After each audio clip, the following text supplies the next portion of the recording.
بسم اللہ الرحمن الرحیم۔ آپ حضرات سورۃ المائدہ کی آیت نمبر 11 کھولیں۔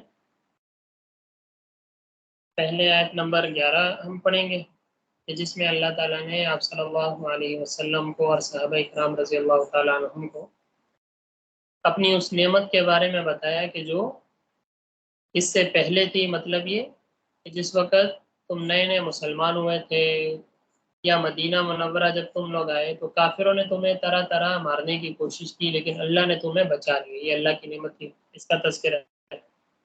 اور پھر اگلی جو آیات ہیں، آیت نمبر 51، 54 اور 57، اس میں پھر یہ ہے، تینوں آیتوں کا مفہوم تقریباً ملتا جلتا ہی ہے۔ یہ جو یہود و نصارہ ہیں یہ تمہارے دوست نہیں ہیں۔ جب دوست نہیں ہے تو تم بھی ان کو اپنا دوست نہ بناؤ، ہرگز اپنا دوست نہ۔ اس کا مفہوم کچھ پہلے بھی آ چکا ہے اور کچھ آج بھی ہم انشاءاللہ ڈسکس کریں گے۔ جی پہلے آیت نمبر 11 کی طرف آتے ہیں، اس کو پڑھتے ہیں، سمجھتے ہیں۔ اعوذ باللہ من الشیطان الرجیم، بسم اللہ الرحمن الرحیم۔ یا ایہا الذین آمنوا اذکروا نعمت اللہ علیکم إذ هم قوم أن يبسطوا إليكم أيديهم فكف أيديهم عنكم واتقوا الله وعلى الله فليتوكل المؤمنون۔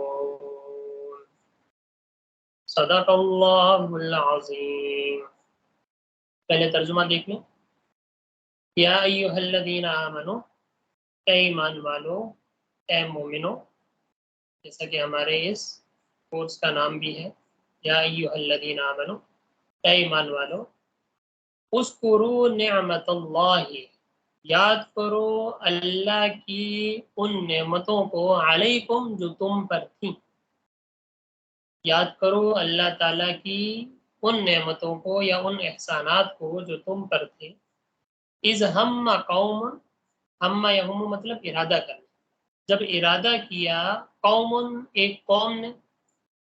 اس کے بارے میں مختلف روایات ہیں مفسرین کی کہ یہ مشرکین بھی مراد ہو سکتے ہیں اور اس سے یہود بھی مراد ہو سکتے ہیں، جیسا کہ بھی آ جائے۔ اذ ہم قوم، جب ارادہ کیا ایک قوم نے کہ ان یبسطوا الیکم ایدیہم، کہ وہ تم پر اپنے ہاتھوں کو چلا دیں، دست درازی کر دیں، تمہیں نقصان پہنچائیں، ماریں۔ لیکن فکف ایدیہم عنکم، لیکن اللہ نے ان کے ہاتھوں کو تم سے روک لیا، یعنی تمہیں کوئی تکلیف ہونے نہیں دی۔ واتقوا اللہ، اور اللہ سے ڈرتے رہو۔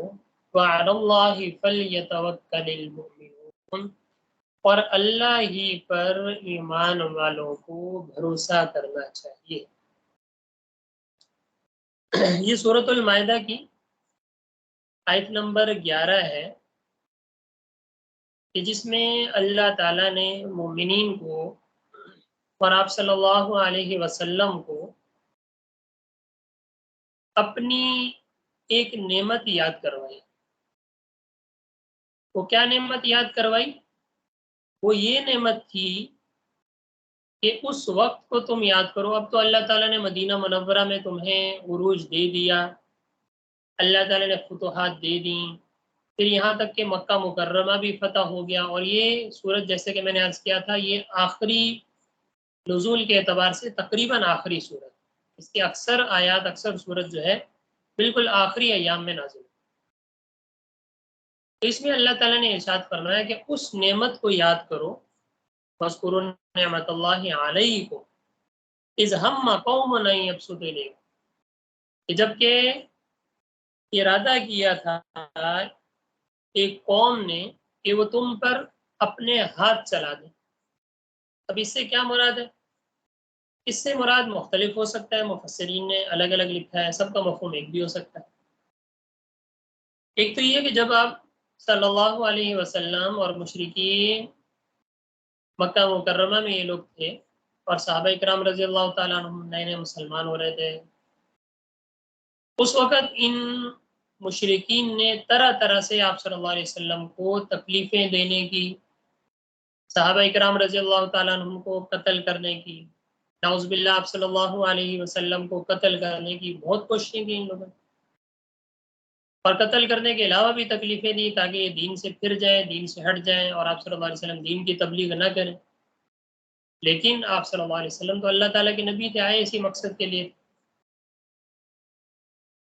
تو اللہ تعالیٰ نے ان تکالیف سے نجات عطا فرمائی، مدینہ منورہ ہجرت کا موقع دیا، اور اسی طرح انہوں نے جو قتل کرنے کی کوششیں کی تھی اس سے بھی اللہ تعالیٰ نے آپ صلی اللہ علیہ وسلم کو بچا لیا۔ اور کچھ مفسرین نے فرمایا کہ غزوے سے واپس آ رہے تھے آپ صلی اللہ علیہ وسلم، صحابہ اکرام رضی اللہ تعالیٰ عنہ میں تھے مدینہ منورہ کے قریب، واپس آتے ہوئے راستے میں ایک جگہ قیام کا ارادہ فرمایا، بھئی قافلہ تھک گیا، تھوڑا آرام کر لیں۔ تو آپ صلی اللہ علیہ وسلم نے صحابہ کرام رضی اللہ تعالیٰ عنہ سے فرمایا بھی درختوں کے نیچے جہاں سایہ ہے تو آرام کر لیں۔ آپ صلی اللہ علیہ وسلم ایک درخت کے نیچے آپ نے اپنی تلوار لٹکائی درخت پہ اور آرام کرنے کے لیے لے گئے۔ سب صحابہ کرام رضی اللہ تعالیٰ عنہ آرام کرنے لگ گئے، سو گئے، آنکھ لگ گئی۔ اتنے میں ایک کافر آیا اور اس نے موقع غنیمت سمجھا، تلوار آپ صلی اللہ علیہ وسلم کی درخت سے اتاری اور تلوار سینت کے، جیسے تلوار نکالتے ہیں نا نیام سے تو ایک آواز آتی، تو جیسے ہی آواز آئی تو آپ صلی اللہ علیہ وسلم کی آنکھ کھلی تو دیکھا کہ تلوار وہ ہاتھ میں لی کافر کے اوپر کھڑا ہے، اور اس نے کہا کہ اب بتاؤ کہ اب تمہیں مجھ سے کون بچا سکتا۔ تو آپ صلی اللہ علیہ وسلم نے زور سے فرمایا اللہ، کہ اللہ تعالیٰ مجھے بچائیں گے۔ بس یہ الفاظ آپ صلی اللہ علیہ وسلم کے منہ سے نکلے تو اس پہ ایسا روب طاری ہوا کہ اس کے ہاتھ کانپنے لگے اور تلوار گر گئی اس کے ہاتھ سے۔ آپ صلی اللہ علیہ وسلم نے اٹھائی اور آپ صلی اللہ علیہ وسلم نے اب فرمایا کہ اب تم بتاؤ تمہیں کون بچائے۔ جب تک صحابہ کرام رضی اللہ تعالیٰ عنہ بیدار ہو گئے، اس نے پھر معافیاں تلافیاں شروع کر دی۔ آپ صلی اللہ علیہ وسلم چونکہ تمام جانوں کے لیے رحمت ہے، آپ صلی اللہ علیہ وسلم نے اسے معاف فرما دیا۔ اسی طریقے سے اور بھی بہت سارے واقعات لکھے ہیں کہ آپ صلی اللہ علیہ وسلم ایک دفعہ بنو نذیر جو قبیلہ تھا یہودیوں کا مدینہ منورہ میں، تو انہوں نے دھوکے سے آپ صلی اللہ علیہ وسلم کو بلایا اور بلا کے ایک دیوار کے پاس بٹھا دیا اور سازش یہ کی کہ کسی آدمی کو مقرر کیا کہ تم پیچھے سے بھی پتھر لڑکا دینا بڑا سارا، وہ نعوذ باللہ آپ صلی اللہ علیہ وسلم کے اوپر آگے گرے اور آپ صلی اللہ علیہ وسلم شہید ہو جائیں۔ تو اللہ تعالیٰ نے آپ صلی اللہ علیہ وسلم کو پہلے اطلاع دے دی وہی، تو آپ صلی اللہ علیہ وسلم وہاں سے اٹھ کے آگے تھے، پھر ان کے خلاف جہاد کا اعلان کیا تھا، لمبا واقعہ۔ تو اسی طرح کے مختلف واقعات مفسرین نے بیان فرمائے کہ اس آیت کا شان نزول شاید وہ ہو سکتا کہ جس میں اللہ تعالیٰ نے وہ نعمتیں یاد کروائیں کہ اس نعمت کو یاد کرو کہ جب کفار نے ارادہ کر لیا تھا کہ وہ تم کو قتل کر دیں لیکن اللہ نے تمہیں بچا لیا۔ جب اللہ نے بچا لیا تو لہٰذا بھروسہ بھی کس پہ کرنا چاہیے؟ اللہ پہ بھروسہ کرنا چاہیے۔ ڈرنا بھی کس سے چاہیے؟ اللہ سے ہی ڈرنا چاہیے۔ اور یہی ہمارے مسلمانوں کا عقیدہ ہے کہ مسلمان کسی چیز سے نہیں ڈرتا ہے، مسلمان صرف اللہ سے ڈرتا ہے، مسلمان صرف اللہ کے آگے جھکتا ہے، کسی اور کے آگے نہیں جھکتا، کیونکہ ہمارے نبی نے، ہمارے اللہ نے ہمیں یہی سکھایا۔ تو اس آیت میں اسی کا تذکرہ کرتے ہوئے ارشاد فرمایا یا ایھا الذین آمنو، اے ایمان والو، اذکروا نعمت اللہ، اللہ کی ان نعمتوں کو یاد کرو، علیکم جو اللہ نے تم پر کی۔ کون سی نعمتیں تھیں؟ اذ ہم قوم، جب ایک قوم نے ارادہ کیا، قوم سے مراد میں نے بتایا الگ الگ بھی ہو سکتے ہیں اور یہ سارے واقعات بھی ہو سکتے ہیں۔ اذ ہم قوم ان یبسطوا الیکم ایدیہم، کہ جب ایک قوم نے ارادہ کیا کہ تمہاری طرف اپنے ہاتھوں کو بڑھایا جائے، دست درازی کی جائے، تمہیں قتل کر دیا جائے، لیکن فکف ایدیہم عنکم، لیکن اللہ نے ان کے ہاتھوں کو تم سے روک لیا، تم مسلمانوں کو اللہ نے بچا لیا، لہذا واتقوا اللہ، لہذا کس سے ڈرنا چاہیے؟ واتقوا اللہ، اللہ سے ڈرو، وعلی اللہ فلیتوکل المؤمنون، اور اللہ ہی پر مومنوں کو بھروسہ کرنا چاہیے۔ تو یہ سورۃ المائدہ کی آیت نمبر 11 جو آپ حضرات کے سامنے تلاوت اور اس کا ترجمہ اور مفہوم بیان کیا گیا، آسان سی آیت تھی. اس کے بعد آپ آ جائیں سورۃ المائدہ کی آیت نمبر 51. یہ تقریباً ایک ساتھ ہی رکوع نمبر 12 میں دیکھیں آپ لوگ. آیت نمبر 51 بھی اسی میں آ رہی ہے اور آیت نمبر 54 بھی اسی میں آ رہی ہے. اور پھر آگے 13ویں رکوع کی پہلی آیت ہے وہ 57 نمبر آیت، یہ بھی اس میں آ رہی ہے. تینوں آیتیں ایک ساتھ ہیں، تینوں کا مفہوم تقریباً ایک جیسے ہی، اس وجہ سے تینوں کو ایک ساتھ ہی پڑھیں. پہلے میں ایک آیت پڑھوں گا، ترجمہ کر لیں گے، پھر دوسری آیت ترجمہ، تیسری آیت ترجمہ، پھر اس کے بعد اس کے مفہوم کی طرف آ جائیں گے. جی آیت نمبر کھولیں، 51 نمبر. اعوذ باللہ من الشیطان الرجیم، بسم اللہ الرحمن الرحیم. يا أيها الذين آمنوا لا تتخذوا اليهود والنصارى أولياء بعضهم أولياء بعض ومن يتولهم منكم فإنه منهم إن الله لا يهدي القوم الظالمين. ترجمہ دیکھیے. یا ایھا الذین آمنوا، اے ایمان والو، اے مومنو، لا تتخذوا الیہود والنصارى اولیاء. لا تتخذوا، نہ بناؤ. اولیاء کسے کہتے ہیں؟ دوست. لا تتخذوا الیہود والنصارى اولیاء، یہود و نصارہ کو دوست نہ بناؤ. یہ جو یہودی ہیں، یہ جو نصرانی ہیں، یعنی اہل کتاب، ان کو اپنا دوست نہ بناؤ. بعضهم اولیاء بعض، وہ آپس میں ایک دوسرے کے دوست. المسلم ملت واحدہ والکفر ملت واحد.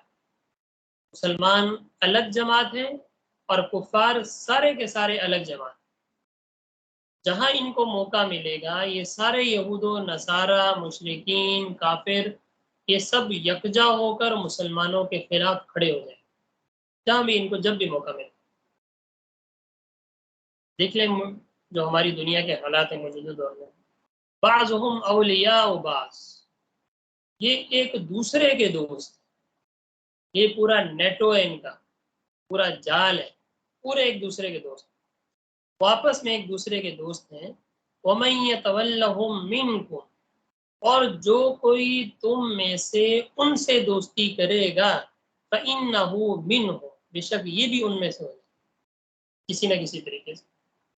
إِنَّ اللَّهَ لَا يَهْدِي الْقَوْمَ الظَّالِمِينَ، بے شک اللہ تعالی ظالم قوم کو ہدایت نہیں کرتا. بے شک اللہ تعالی ظالم قوم کو ہدایت نہیں کرتا.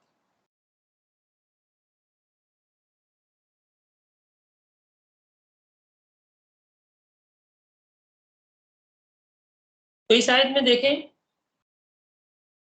پہلے بھی یہ بات کہیں گزری کہ اے مومنو، اے ایمان والو، یہود و نصارہ کو اپنا دوست ہرگز نہ بناؤ. جتنے بھی یہودی ہیں، جتنے بھی نصرانی ہیں، ان کو اپنا دوست ہرگز نہ بناؤ. یہ تمہارے دوست نہیں ہو سکتے، کبھی بھی تمہارے دوست یہ بن ہی نہیں سکتے. اللہ کا فیصلہ ہے، بلکہ یہ آپس میں ایک دوسرے کے دوست. اصل میں اس کے شان نزول میں بھی مفسرین نے لکھا ہے کہ جب آپ صلی اللہ علیہ وسلم ہجرت فرما کے مدینہ منورہ تشریف لائے اور میثاق مدینہ ہوا، یہودیوں کے ساتھ آپ صلی اللہ علیہ وسلم کا ایک معاہدہ ہو گیا تھا کہ جس میں یہ تھا کہ کوئی اگر مدینہ منورہ پہ حملہ آور ہوگا، کوئی بھی، چاہے وہ مشرکین ہے چاہے کوئی بھی ہو، تو یہودی مسلمانوں کی مدد کریں گے اور مسلمان یہودیوں کی مدد کریں گے. کیونکہ اوس اور خزرج یہ جو قبیلے تھے یہ اب مسلمان ہو چکے تھے اکثر. اب ان جن کو انصار کہا گیا تھا اور مہاجرین یہاں سے ہجرت کر کے گئے.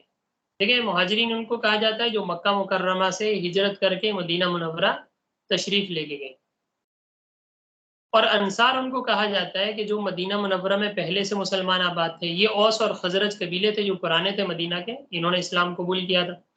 انہی کی دعوت پہ آپ صلی اللہ علیہ وسلم مکہ مکرمہ سے مدینہ منورہ آئے تھے اور ایک اسٹیٹ مدینہ منورہ وجود میں آئی۔ اب یہیں پہ یہودی بھی رہتے تھے،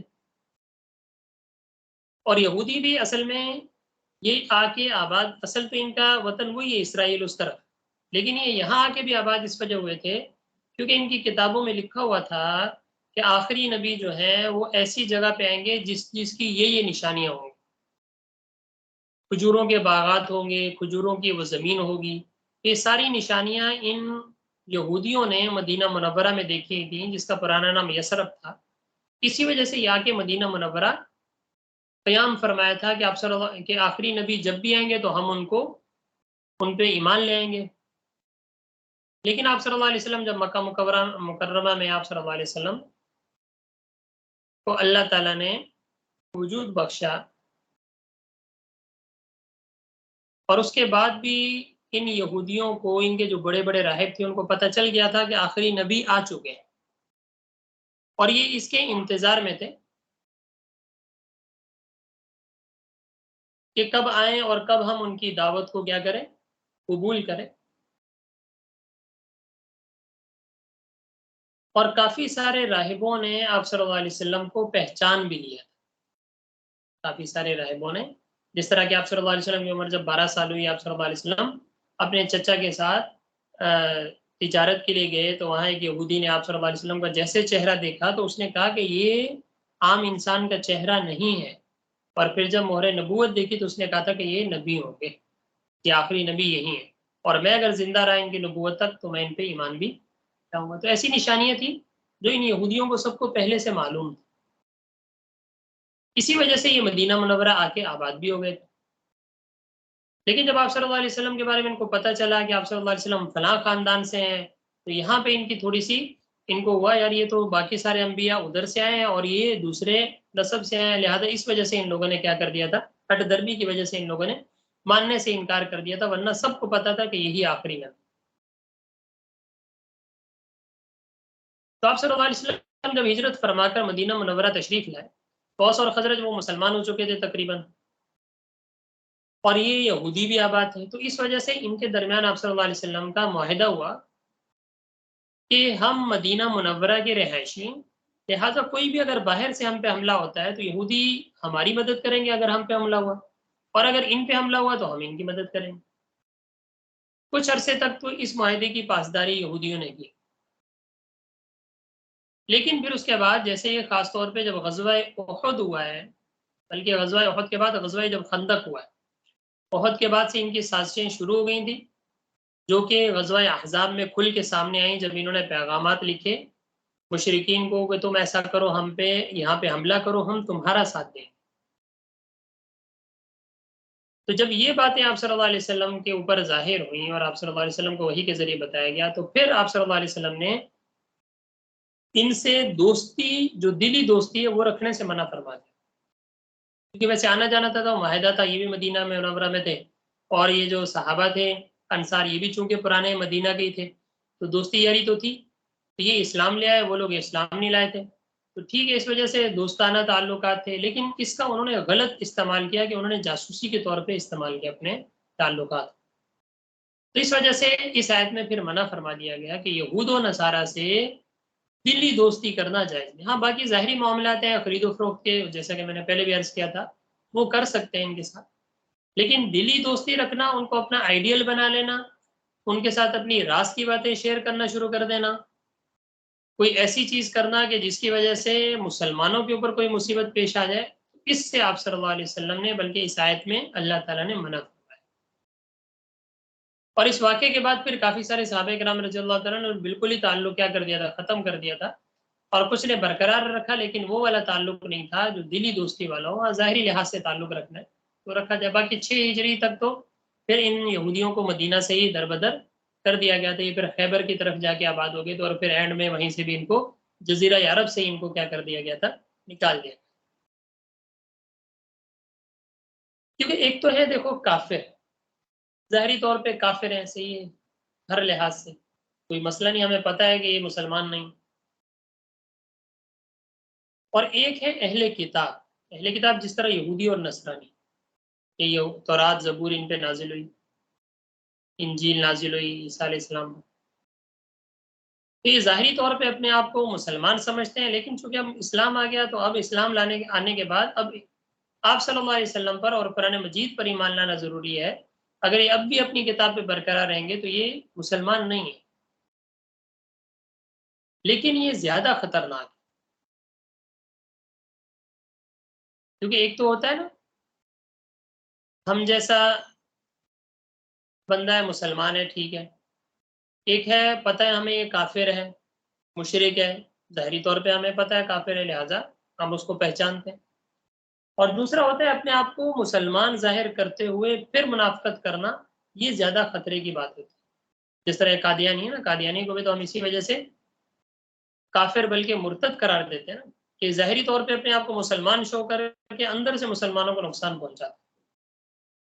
اور یہ یہود و نصارہ بھی ہیں، اہل کتاب اپنے آپ کو اہل کتاب سمجھتے ہیں، حالانکہ ان کی کتابوں میں لکھا ہوا ہے کہ آپ صلی اللہ علیہ وسلم اللہ تعالیٰ کے آخری نبی ہوں گے اور آپ صلی اللہ علیہ وسلم اس دنیا میں تشریف لائیں گے، لیکن اس کے باوجود بھی یہ لوگ ہٹ درمی کی وجہ سے ماننے کے لیے تیار نہیں ہوئے تھے۔ اور یہ یہودی تو ایسے ہیں کہ ان کے اندر ویسے ہی شر کا مادہ ہے، ویسے ہی فسادی شروع سے، یہاں تک کہ جب موسیٰ علیہ السلام جو ان کے نبی تھے، انہوں نے جب ان کو دعوت دینا شروع کی تھی، اس ٹائم انہوں نے ایسی حرکتیں کی، ایسے کام کیے کہ اپنے نبی کو پریشان کر کے ان لوگوں نے رکھا۔ موسیٰ علیہ السلام اب واقعات پڑھیں نا، کیسے کیسے انہوں نے آپ حضرت موسیٰ علیہ السلام کو ستایا۔ وہ جب وہاں چلے گئے کوہ طور پہ، پہلے کہتے ہیں ہمیں بھی ساتھ لے کے جاؤ، کیوں ساتھ لے کے جاؤ، پھر جب وہاں سے وہ تورات لے کے آئے، ہمیں کیا پتا تھا تم ساتھ گئے نہیں گئے، تمہیں اللہ نے دی نہیں دی۔ پھر ان کو اللہ تعالیٰ نے حضرت موسیٰ علیہ السلام نے درخواست کی کہ میں ان کو دکھانا چاہتا ہوں، پھر ان کو لے کے گئے، جب اللہ کی تجلی ظاہر میں مر گئے، پھر حضرت موسیٰ علیہ السلام کو ہوا کہ اگر یہ مر جائیں گے تو لوگ سمجھیں گے کہ شاید اس نے اپنے بندے مار دی، پھر اللہ سے دعا کی زندہ ہوا ہے، ادھر پیچھے انہوں نے وہ گوسالے کی عبادت شروع کر دی، عجیب عجیب ان کی حرکتیں تھیں۔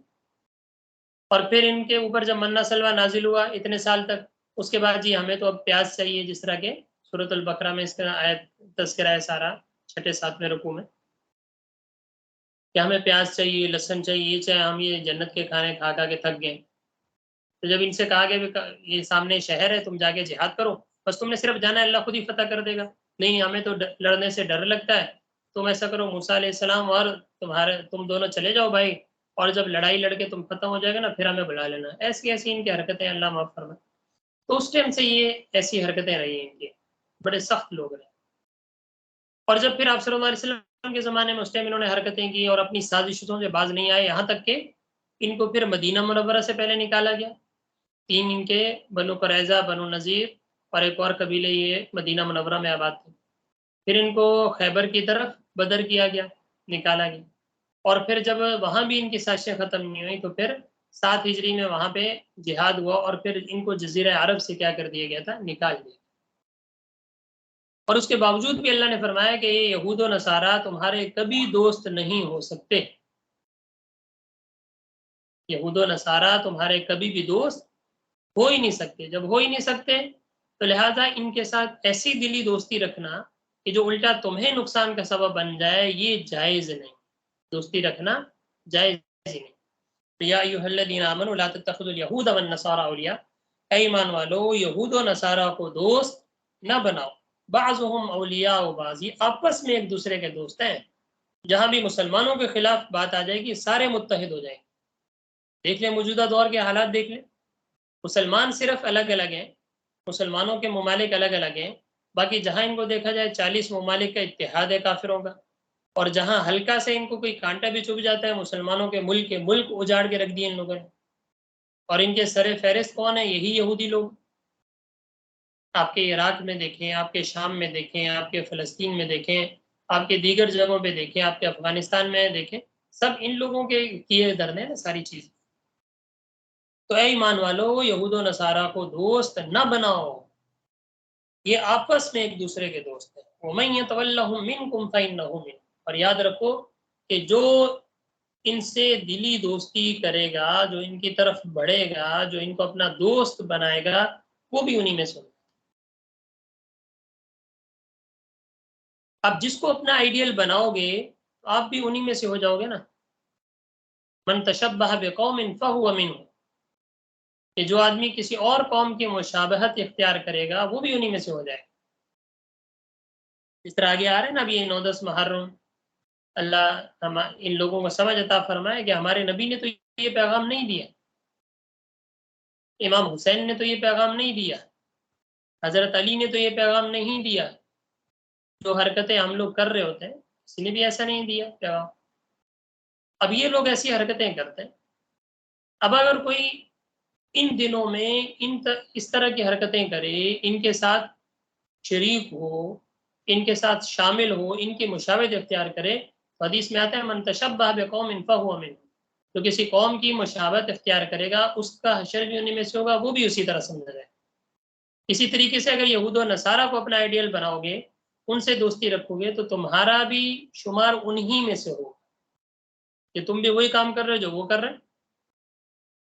تو لہٰذا ان کو اپنا دوست ہرگز نہ بنائے، ان کو اپنا دوست ہرگز نہ بناؤ. وَمَن يَتَوَلَّهُم مِّنكُمْ فَإِنَّهُ مِنْهُمْ، اور جو کوئی تم میں سے ان سے دوستی رکھے گا تو وہ بھی انہی میں سے ہو جائے گا. إِنَّ اللَّهَ لَا يَهْدِي الْقَوْمَ الظَّالِمِينَ، اللہ تعالیٰ ظالم قوم کو ہدایت نہیں دیتا. اس کا مطلب ظالم ہوئے نا، ہم خود اپنے آپ پر ظلم کر رہے ہیں نا. جب اللہ نے منع فرما دیا کہ ان یہودیوں کو، ان نصارہ کو اپنا آئیڈیل نہ بناؤ چاہے کسی بھی معاملے میں ہو، ہم جب اپنا آئیڈیل بنا رہے ہیں ان کو، ہم جب ان سے دوستی رکھ رہے ہیں تو گویا کہ ہم خود ظالم ہوئے نا. جب ہم خود ظالم ہوئے تو لہٰذا ان اللہ لا يهدي القوم الظالمین، اللہ تعالیٰ ظالم قوم کو پھر ہدایت نہیں دیتا.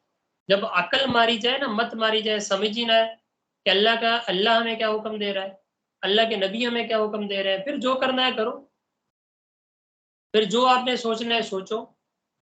پھر آپ کی عقل پہ جب پردے پڑ جائیں پھر تو کچھ نہیں ہو سکتا نا. ان اللہ لا يهدي القوم الظالمین، پھر ظالم قوم کو اللہ تھوڑی ہدایت دیتا ہے.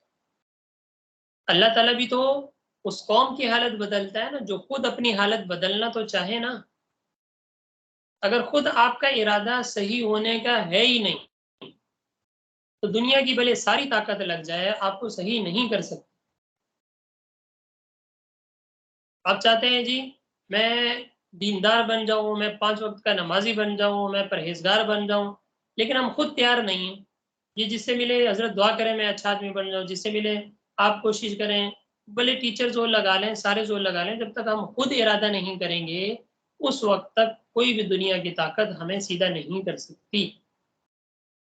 اللہ تعالیٰ بھی اس وقت مدد فرمائیں گے جب خود تو ارادہ ہو نا، کیونکہ یہ دنیا ہے نا، دنیا ہے جیسے آپ چاہو گے ویسے آپ کر سکتے ہیں، ہم اچھائی بھی کر سکتے ہیں برائی بھی کر سکتے ہیں، ہر طرح ہمارے پاس اختیار ہے.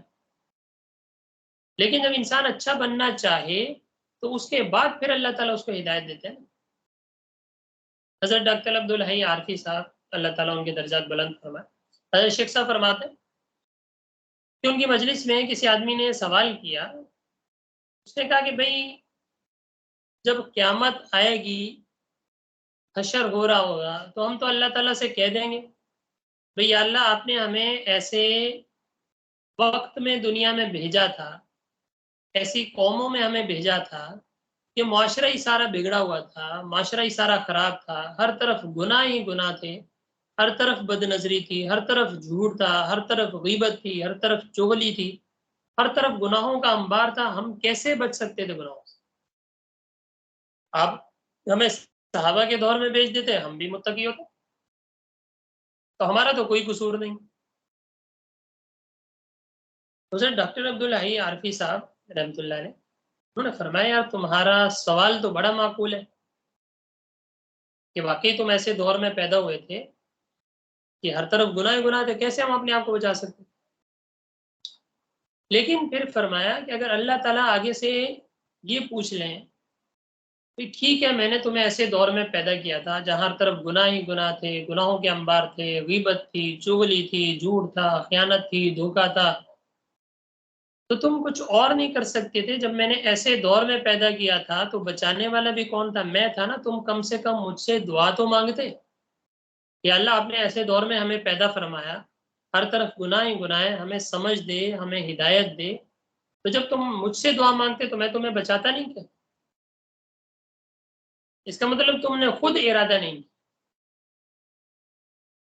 شیطان پہ بھی ہم الزام لگاتے نا، ہمیں اس نے بہکایا، ہمیں اس نے یہ کیا فلاں، یہ بھی قیامت کے دن آگے کہے گا میں نے تو کچھ نہیں کیا، تم لوگوں نے مجھے دیکھا نہیں. پھر تم کیسے مجھ پہ الزام لگاتے ہو جی شیطان نے کروایا، شیطان نے کروایا. میں نے تمہیں گن پکڑائی تھی کہ جا کے فلاں کو مار دو، میں نے تمہیں کہا تھا کہ فلاں کے ساتھ زیادتی کرو، میں نے تو کچھ نہیں کیا. ایسے ہی مجھ پہ الزام لگاتے ہیں. شیطان بھی اس دن مکر جائے. اصل کیا ہے، ہمارے اندر کئی شیطان ہیں. ان اللہ لا يهدي القوم الظالمین، اللہ تعالیٰ ظالم قوم کو ہدایت نہیں دیتا. جب ہم غلام بن گئے نا، اللہ تعالیٰ کے حکم کی جب خلاف ورزی کر رہے ہیں نا، پھر جو مرضی کرتے رہیں، پھر کبھی کامیابی نہیں مل سکتی. اور جن لوگوں نے اللہ پہ نظر رکھی ہے ان کو اللہ تعالیٰ نے سرخرو کیا. آج بھی سرخرو کیا ان لوگوں کو. اور ہم آج بھی ان لوگوں کے یہود و نصارہ کے غلام بنے ہوئے ہیں. پھر اس کے بعد ہم کہیں جی ہمیں عافیت حاصل ہو جائے، سکون حاصل ہو جائے، ایسا نہیں ہو سکتا. اللہ نے فرما دیا یہود و نصارہ کبھی تمہارے دوست ہو ہی نہیں سکتے، لہذا ان سے دوستی نہ کرو. ان اللہ لا يهدي القوم الظالمین، اللہ تعالیٰ ظالم قوم کو ہدایت نہیں دیتے. اس کے بعد دیکھیں آیت نمبر 54، وہ بھی اسی سے ملتی جلتی ہے، پہلے پڑھ لیتے ہیں. بسم اللہ الرحمن الرحیم. يا أيها الذين آمنوا من يرتد منكم عن دينه فسوف يأتي الله بقوم يحبهم ويحبونه أذلة على المؤمنين أعزة على الكافرين يجاهدون في سبيل الله ولا يخافون لومة لائم ذلك فضل الله يؤتيه من يشاء والله واسع عليم. یا ایھا الذین آمنوا، اے ایمان والو، من یرتد منکم عن دینہ، جو تم میں سے اپنے دین سے پھر جائے گا، فسوف یأتی اللہ بقوم، تو قریب اللہ تعالیٰ ایسی قوم کو لے آئیں گے یعنی دنیا میں کہ یحبہم ویحبونہ، کہ اللہ ان سے محبت کرے گا اور وہ اللہ سے محبت کرے گا. اذلۃ علی المؤمنین، مسلمانوں پر یہ لوگ بڑے نرم ہوں گے. اعزۃ علی الکافرین، اور کافروں پر بڑے سخت ہوں گے. یجاہدون فی سبیل اللہ، اللہ کے راستے میں جہاد کریں گے. ولا یخافون لومۃ لائم، اور کسی ملامت کرنے والے کی ملامت کی ان کو کوئی فکر نہیں ہوگی. ذالک فضل اللہ، یہ اللہ تعالیٰ کا فضل ہے. یؤتیہ من یشاء، جس کو چاہتا ہے دے دیتا ہے. واللہ واسع علیم، اور اللہ تعالیٰ وسیع ہے، علم والا ہے، ہر چیز سے باخبر. یہ پچھلی آیت سے کڑی ہے. کہ پچھلی آیت میں اللہ نے فرمایا کہ ان یہود و نصارہ سے، چاہے وہ آپ صلی اللہ علیہ وسلم کے دور کے یہود و نصارہ ہوں، چاہے وہ اس دور کے یہود و نصارہ ہوں، اللہ تعالیٰ نے فرمایا کہ ان سے دوستی دلی تعلق رکھنا جائز نہیں. اب اگر کوئی ان سے دوستی رکھتا ہے تو اس آیت میں اللہ نے فرمایا کہ اس سے نہ اللہ تعالیٰ کی ذات پہ کوئی فرق پڑے گا، نہ اللہ کے نبی پہ کوئی فرق پڑے گا، نہ اللہ کے دین پہ کوئی فرق پڑے گا. اگر تم ان سے دوستی نہیں رکھو گے یہود و نصارہ سے، اگر تم ان سے قطع تعلق کرو گے تو اس میں تمہارا اپنا ہی فائدہ ہے، کسی اور کا فائدہ نہیں ہے. اور اگر تم چاہتے ہو کہ ان سے دوستی رکھو تو پھر اور تم سارے کے سارے بھلے مرتد ہو جاؤ، سارے اللہ تعالیٰ کے اس حکم سے پھر جاؤ اور کافروں سے دوستی رکھنے لگ جاؤ، اللہ تعالیٰ کو کوئی فکر نہیں. اللہ تعالیٰ تمہاری جگہ کوئی اور قوم لے آئے گا، اور وہ قوم ایسی ہوگی کہ جو اللہ سے محبت کرے گی، اللہ ان سے محبت کرے گا، وہ اللہ کے لیے جہاد بھی کریں گے، اللہ کے لیے لڑیں گے بھی. اور کسی ملامت کرنے والے کو لوگ بھلے جو مرضی کہتے رہیں، کسی کی ان کو کوئی فکر نہیں ہوگی. یہ اللہ کا فضل ہے، اللہ تعالیٰ جس کو چاہتا ہے ایسی ہمت عطا کرتا ہے. پہلے ترجمہ دیکھ لیں، ترجمہ تو خیر ہو گیا نا. اے ایمان والو، جو تم میں سے مرتد ہو جائے گا، مرتد ہو جائے گا یعنی اللہ تعالیٰ کے اس حکم سے خلاف ورزی کرے گا اور جا کے یہود و نصارہ سے دلی دوستی رکھے گا. اس میں ایک یہ بھی ہو سکتا ہے، اور دوسرا یہ بھی ہو سکتا ہے کہ جن لوگوں نے، مفسرین نے یہ بھی بیان فرمایا کہ اس سے ایک مراد تو یہ بھی ہے، اور دوسری مراد یہ ہے کہ اگر کوئی آدمی یہود و نصارہ کی طرح کوئی نبوت کا دعویٰ کرے گا، مرتد سے مراد کوئی اللہ تعالیٰ کے دین سے مرتد ہو کے، آپ صلی اللہ علیہ وسلم سے مرتد ہو گئے، کوئی اپنے نبی ہونے کا دعویٰ کر دے، تو اس میں بھی نہ اللہ تعالیٰ کا نقصان ہے، نہ نبی کا نقصان ہے، نہ کسی اور کا نقصان ہے، خود انہی کا نقصان ہے۔ مرتد کا مطلب دین سے پھر جانا، مرتد دین سے پھر جانا، ارتداد دین سے منحرف ہو جانا، پھر جانا۔ تو اگر کوئی آدمی خود سے مرتد ہو جائے، مطلب اللہ تعالیٰ کی بات کو نہ مانے، وہ بھی ایک ارتداد کی صورت ہوگی نا، لیکن اگر دین سے ہی پھر جائے، مسلمان ہونے سے کافر ہو جائے، جو اصل مرتد جسے کہتے ہیں، پھر تو ویسے انسان کافر ہو گیا، اس کے خیر لمبے مسائل۔ لیکن جو اللہ تعالیٰ کے حکم سے انحراف کرے پھر جائے، تو اس میں اللہ کا نقصان نہیں ہے، خود اپنا نقصان ہے۔ ہاں، اللہ ان کی جگہ کوئی ایسی قوم پیدا کرے گا جو اللہ سے محبت کرے، اور اس کا کچھ عملی مظاہرہ آپ صلی اللہ علیہ وسلم کی زندگی میں بھی ہوا کہ آپ صلی اللہ علیہ وسلم کے بالکل آخری دور میں یہ اسود عنسی اور اس طرح کے یہ 3-4 لوگوں نے نبوت کا دعویٰ کر دیا تھا۔ آپ صلی اللہ علیہ وسلم کے خلاف اعلان جہاد کیا آپ صلی اللہ علیہ وسلم، پھر دنیا سے پردہ فرما گئے، اور پھر حضرت بکر صدیق رضی اللہ تعالیٰ کے دور میں ان کے خلاف جہاد کیا گیا کافی سارے لوگوں، اور ان لوگوں کو قتل کیا گیا۔ اب دیکھو انہوں نے ارتداد کیا، اپنا نقصان کیا نا، اور اللہ نے ایسے لوگ پیدا کر دیے، یعنی صحابہ کرام رضی اللہ تعالیٰ عنہ، حضرت بکر صدیق رضی اللہ تعالیٰ عنہ جیسے، ایسا سخت دور تھا حضرت بکر صدیق کا کہ صحابہ کرام رضی اللہ تعالیٰ عنہ کی رائے یہ تھی کہ یہ جو یہاں کے اندر کے مرتدین ہیں، ان سے مقابلہ فی الحال موقوف کر دیا جائے، کیونکہ باہر سے بھی حملہ ہے، تو ایسا نہ ہو باہر ہم اندر لڑنے لگ جائیں تو باہر کے لوگ ہمیں کمزور کر دیں، ہم پہ حملہ کر دیں۔ لیکن حضرت بکر صدیق نے فرمایا کہ نہیں، جو میرے نبی بات کہہ کے چلے گئے میں اس سے ایک حرف بھی پیچھے نہیں ہٹوں، اور خود گھوڑے پہ سوار ہو کے فرمایا کہ اگر کوئی ایک آدمی میں میرے ساتھ نہیں جانا چاہ رہا، میں اکیلا جا کے ان سے لڑوں گا جب تک حضرت بکر صدیق رضی اللہ تعالیٰ عنہ کی جان میں جان۔ ویسے تو ہم نرم سمجھتے ہیں نا طبیعت کے لحاظ سے حضرت، لیکن یہاں حضرت بکر صدیق کا موقف بڑا سخت تھا، لیکن صحابہ نے پھر روکا نہیں، آپ خلیفہ ہیں، آپ یہیں پہ رکیں۔ پھر اس کے بعد تشکیلیں کی گئیں، سے یہ باہر کے الگ بھیجے گئے، اور یہاں اندر کے جو مرتد ہوئے تھے ان کو الگ سے جہاد کے قافلے بھیجے گئے، اور اللہ نے سب پہ فتح عطا فرمائی۔ تو اللہ ایسے قوم پیدا کر دے گا، یحبونہم یحبہم ویحبونہ، کہ اللہ ان سے محبت کرے گا اور وہ اللہ سے محبت کرے گا، صحابہ اکرام رضی اللہ تعالیٰ عنہ، کہ اللہ ان سے راضی، وہ اللہ سے راضی۔ یجاہدون فی سبیل اللہ، اللہ کے راستے میں یہ لوگ جہاد کریں گے، ولا یخافون لومۃ لائم، کسی ملامت کرنے والے کی ملامت کی کوئی فکر نہیں ہوگی۔ دنیا میں کیا کہتی ہے، کیا فرق پڑے گا، نہیں، جب اللہ کا حکم آ گیا پھر کچھ نہیں ہو۔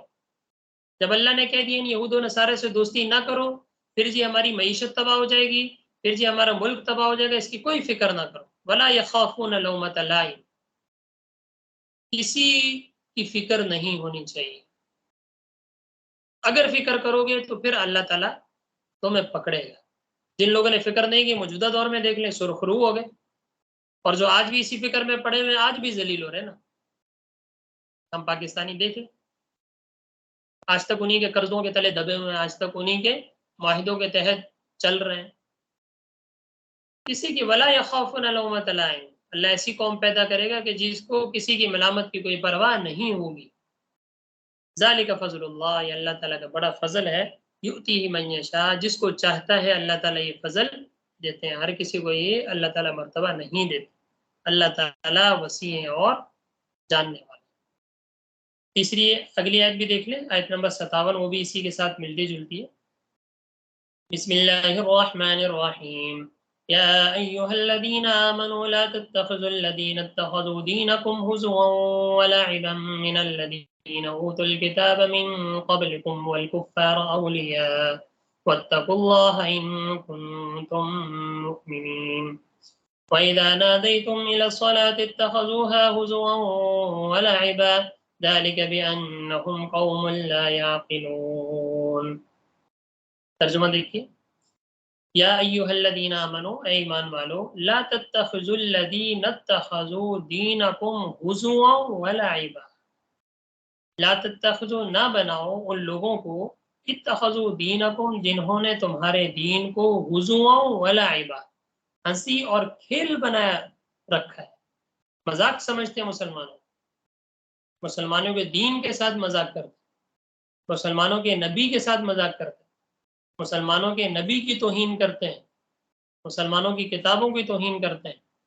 اے ایمان والو، ان لوگوں کو دوست نہ بناؤ جنہوں نے تمہارے دین کو ہنسی اور مذاق سمجھ رکھا ہے۔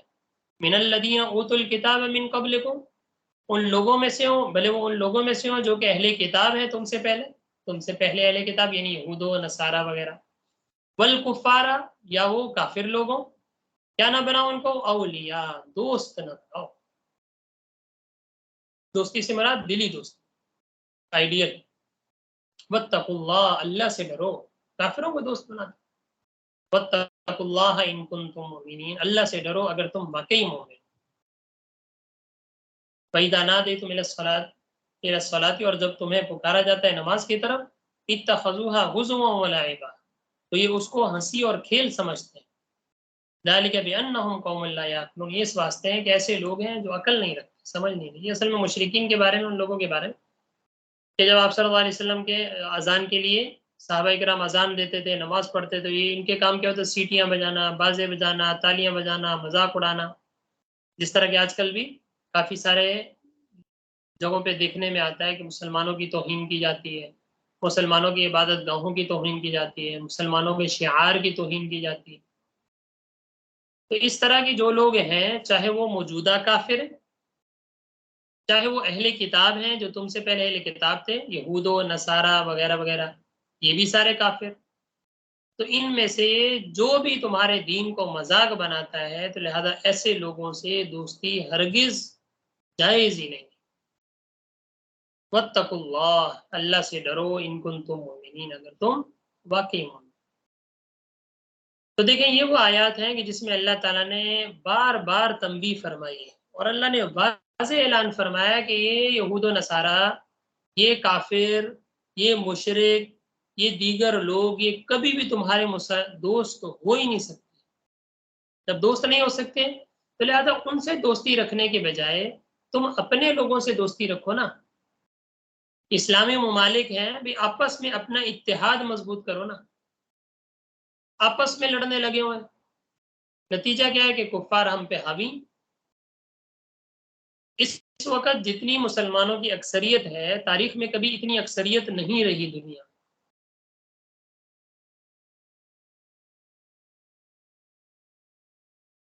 1.5 ارب کے قریب مسلمان ہیں. 6 ارب اگر آبادی ہے، 6-7 ارب، 1.5 ارب کوئی کم معمولی. لیکن اس کے باوجود بھی صرف مسلمان ہی کیوں پیچھے ہوئے ہیں؟ ایک تو یہ کہ ہم اللہ تعالیٰ سے منحرف ہو گئے، اللہ کے دین سے. ہمیں نہیں پتا اللہ تعالیٰ ہمیں کیا حکم دے رہا ہے، ہمیں نہیں پتا ہمارے نبی کی زندگی کیسی تھی، ہمیں نہیں پتا ہمارے نبی کون تھے، ہمیں نہیں پتا ہمارے نبی نے کیا کیا ہمیں پیغامات دیے، کچھ نہیں پتا. نہ ہم اس کو سیکھنے کی کوشش کرتے ہیں، نہ ہم قرآن کو سیکھنے کی کوشش کرتے ہیں، نہ ہم حدیث کو پڑھنے کی کوشش کرتے ہیں، نہ ہمیں تاریخ کا کچھ پتہ ہے، نہ ہمیں ہسٹری کا کچھ پتہ ہے، نہ ہمیں سیرت کا کچھ پتہ ہے، نہ ہمیں اپنے بزرگوں کا کچھ پتہ ہے، نہ ہمیں جو اپنے آئیڈیل حضرات تھے بڑے بڑے اکابر ان کا کچھ پتہ ہے. کچھ بھی نہیں پتا ہمیں، اپنی ہسٹری کا کچھ نہیں پتا. اور دعویٰ یہ ہے کہ ہم مسلمان ہیں، ہم سچے عاشق رسول ہیں، لیکن ہمیں یہ نہیں پتا ہمارے نبی کی سیرت کیا تھی. کوئی ایک سیرت ہم نے پڑھی ہو، سیرت مصطفیٰ ہی پڑھ لیں. حضرت مولانا ادریس کاندھلوی رحمۃ اللہ علیہ کی بڑی مستند تفسیر سیرت. ہمارے نبی صلی اللہ علیہ وسلم نے کیسے زندگی گزاری، کیسے اخلاق تھے، کیسے اتفاق تھا، کیسے ان کی سیاست تھی، کیسے ان کا جہاد تھا، کیسے ان کی تبلیغ تھی، کیسے ان کے گھر کے حالات تھے، کیسے ان کے گھر والوں کے ساتھ معاملات تھے، کیسے باہر والوں کے ساتھ معاملات تھے، کیسے کافروں کے ساتھ معاملات تھے، رہن سہن کس طرح تھا، کچھ بھی نہیں پتا.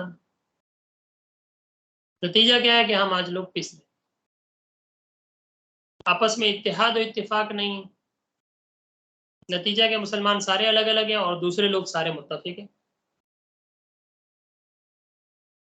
ٹیکنالوجی میں اللہ نے فرمایا وَأَعِدُّوا لَهُمْ مَا اسْتَطَعْتُم مِّن قُوَّةٍ وَمِن رِّبَاطِ الْخَيْلِ، جتنا ہو سکے ٹیکنالوجی میں پاور حاصل کرو.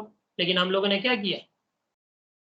یہ تو صرف پاکستان کو سعادت حاصل ہے کہ پاکستان نے ٹیکنالوجی کے میدان میں بہت آگے تک چلا گیا. اللہ تعالیٰ مزید ہمارے پاکستان کو ترقی عطا فرمائے. لیکن عرب ممالک سارے، اللہ نے اتنا پیسہ دیا، اتنا دیا ان لوگوں کو، لیکن کیا کیا؟ صرف عیاشیوں کے، اور اس کے علاوہ تو کچھ نظر نہیں آیا.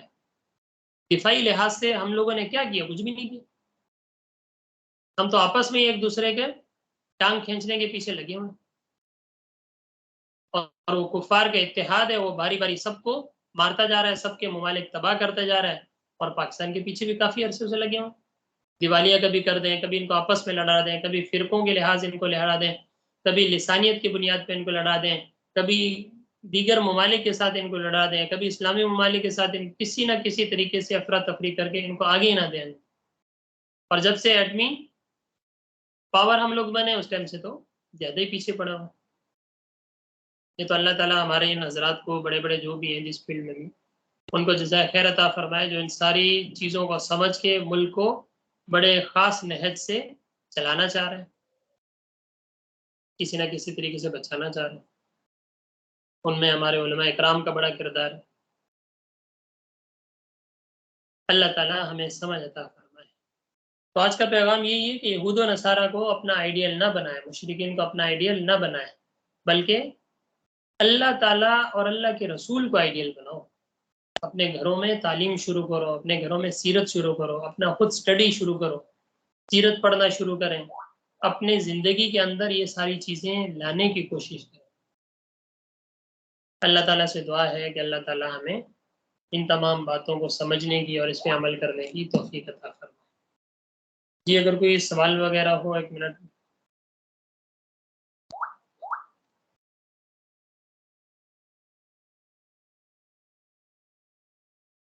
جی کسی قسم کا ٹھیک ہے صحیح، کوئی بھی سوال ہو تو آپ لوگ پوچھنا چاہیں تو بھلے پوچھ سکتے ہیں. اور اس کے علاوہ بھی اگر کوئی گروپ میں بھی پوچھنا چاہے اس سے متعلق یا کسی قسم سے متعلق سوال ہو تو بھی آپ لوگ پوچھ سکتے ہیں.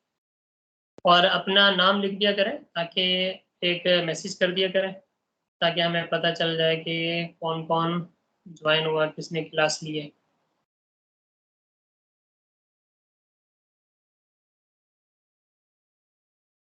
کیونکہ آپ کا صرف یہاں SI جس طرح یہ ٹھیک ہے. اللہ حافظ. ZN سے جو کلاس لے رہے ہیں وہ بھی نام لکھ دیں. میمونہ MJ سے آپ بھی نام لکھ دیں. SI سے جو کلاس لے رہے ہیں مسلمانوں کو کس طرح اسلام کی طرف لایا جائے. مسلمانوں کو اس طرح اسلام کی طرف لایا جائے کہ پہلے خود اسلام کو سیکھا جائے،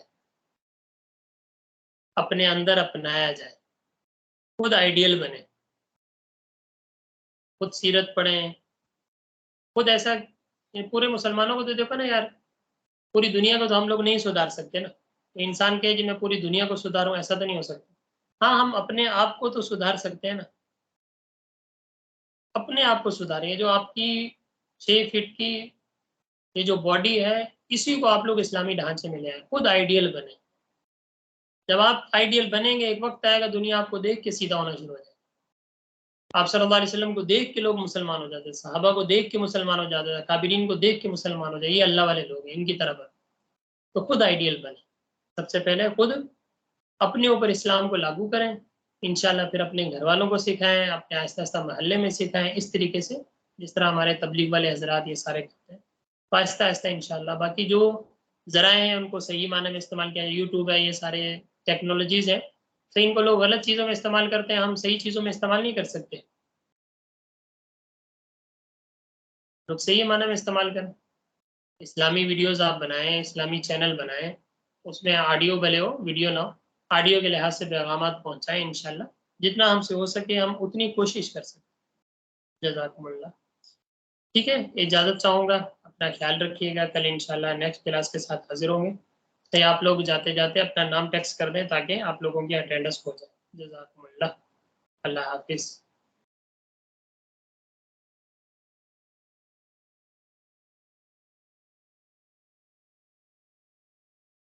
حافظ فرخ آ گئے، ٹھیک ہے.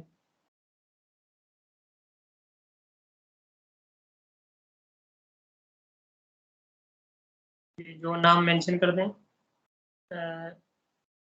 ZN سے کون کلاس لے رہے ہیں اپنا نام لکھ دیں، اگر نہیں لکھا ہے تو لکھ دیں، اگر لکھ دیا تو صحیح. میمونہ جمشید ٹھیک ہے. یہ بھلے لیفٹ کر لیں. ٹھیک ہے. زونی ندیم ٹھیک ہے، آپ بھلے لیفٹ کر دیں. SI سے کون لے رہے ہیں؟ جی یہ ہے سیمرا جبار یا سمیرا جبار؟ سمرا جبار. ٹھیک ہے. جزاکم اللہ. اللہ تعالیٰ خوش رکھیں.